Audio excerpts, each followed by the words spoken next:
Bağırsan TRT bizde kendimizle bak. İnsanı şişirmiyor. Ben her gece yani hemen 7-8 bardak bir yerde içiyormuş, dokunmuyor. Suyu soğuk diyor, herkes gelip buradan alıyor. Yaklaşık 5 gün. Ramazan ayı özellikle çok yeniliyor. İkamet ettiğimiz yerden 5 kilometre uzaklıkta bulunduğumuz yer. Kaynak suyu tabii malum mübarek ay içerisinde hem zamanı değerlendiriyoruz hem de iftar saatine denk geldiğimiz için zamanımızı iyi şekilde değerlendiriyoruz.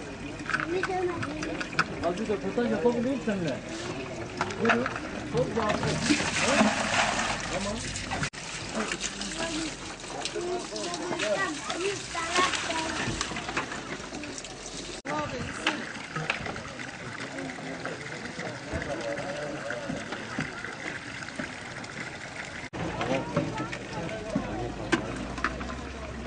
Tamam. Yok,